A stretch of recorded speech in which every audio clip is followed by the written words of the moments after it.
There's an episode of The Bear that I can't stop thinking about. It's called Forks. And there's this moment near the end where you can see something shift. The character has spent the episode learning what real service looks like, not just doing a job, not just getting through a shift, but paying attention, caring about the details, and realizing that serving people can actually mean something. And by the end, he's driving home after work, singing along to Taylor Swift, completely lit up inside. And I get that. I know that feeling. That feeling when you gave something to someone, your time, your care, your knowledge, your attention, and you can feel that it mattered.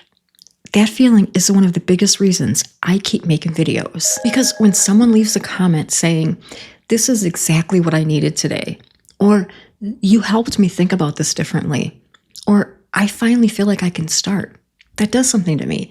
It lights me up.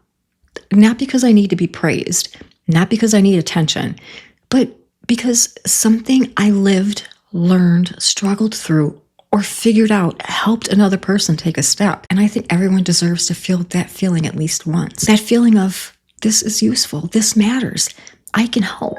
And there's one part of that episode that I don't think I fully understood at first.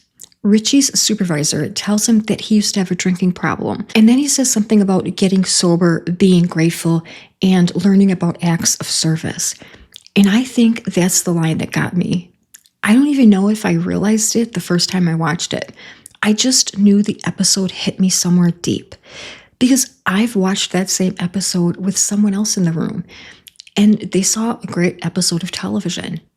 But I felt something. I felt full. Like something in me recognized what was happening before I even had words for it. And I kept thinking, why does this light me up so much? Why does that moment where Richie is driving home, blasting Taylor Swift, completely lit up after a great night of service, why does that make me feel so emotional? And I think I finally understand it. Because once I got sober, acts of service became really important to me too. Just in this quiet way, where helping someone else started to feel like one of the most meaningful things I could do. When you spend years just trying to get through the day, and then you finally get clear enough to look outside yourself, service hits different. Because useful hits different. Knowing you made someone's day, or helped them understand something, or gave them a little encouragement at the exact moment they needed it, that can fill your whole heart. And I know not everybody feels that the same way. Sometimes I'll try to explain it and say, have you ever had a day where you helped someone so much or made their day in some small way that you drove home just feeling completely full? And some people look at me like they don't really know what I mean. And honestly, that makes me wish they could experience it. Because that feeling is unbelievable. That feeling of, I was useful today. I helped someone today.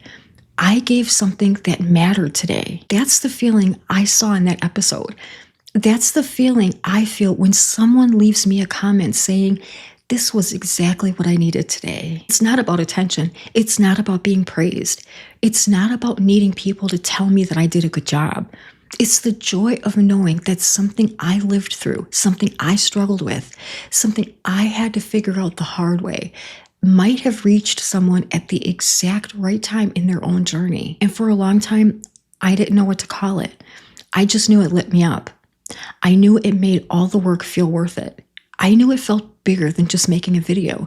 And that's what brought me to this idea of Ikigai. Ikigai is a Japanese concept that's often described as the place where what you love, what you're good at, what the world needs, and what you can get paid for all come together.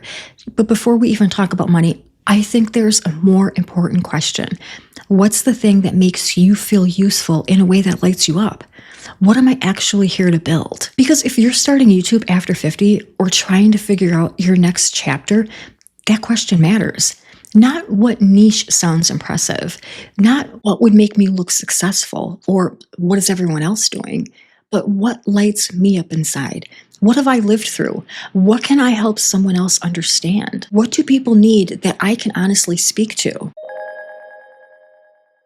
The first question is, what do you love? Not what do you think you should love? Not what someone online told you was profitable. What genuinely lights you up? What conversations do you keep having? What topic makes you lose track of time? What do you find yourself wanting to explain even when nobody asked? That's a clue. The second question is, what does the world need?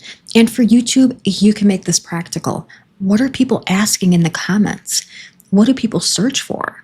What are they confused about? What problem keeps showing up again and again? Because your channel isn't just about what you want to say. It's also about what someone else needs help with. That's where service comes in. The third question is, what are you good at? What comes so naturally to you that you almost dismiss it? What do people come to you for? What have you done for years? What have you figured out the hard way? What feels ordinary to you, but would feel like a superpower to someone 10 years behind you? That's important because a lot of people over 50 are sitting on years of knowledge and calling it nothing special. But to the right person, it is special. And then there's the fourth question.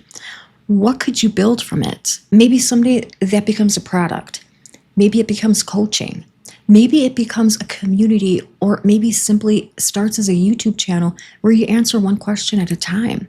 But the point is, when what you love, what you know, and what people need start overlapping, you are no longer just making random content. You're building from something real. And this is why I think so many people get stuck when it comes to YouTube. They think they have to pick a niche, like they're picking a costume. They think, what should I be online? But the better question is, what part of my real life, real experience, and real curiosity could actually help someone? Because when you build from that place, you don't have to perform.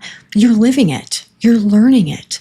You're answering questions because you actually care about them. And that's why you won't ever run out of things to say. For me, creating content lights me up because I remember how overwhelmed I felt. I remember not understanding YouTube. I remember being confused by AI. I remember not knowing what a thumbnail was. I remember thinking, am I too old to figure this out? And now, when I can take something that confused me a year ago and explain it in a way that helps someone else feel less overwhelmed, that means everything to me. When someone comments, this was the perfect video at the perfect time, I can't even explain what that feels like. When someone says, you helped me take the first step, or I finally understand this, or I needed to hear this today, that is the feeling. That is the thing. That is the same feeling I saw in that scene. The joy of knowing you served somebody well. So if you're trying to figure out what to build, or what your channel should be about, or whether you even have anything worth saying, start here. What do you love? What do people need? What are you already good at, even if it feels ordinary to you?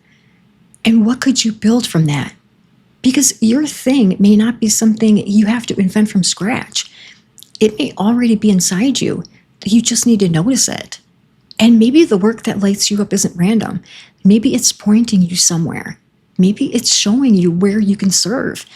And if creating something, teaching something, sharing something, or helping someone else take the next step, it gives you that feeling inside, pay attention to that. That might be your clue. I'm Kathy. I started YouTube at 55, and I really believe that when you find the place where your experience meets someone else's need, you can build something that actually matters.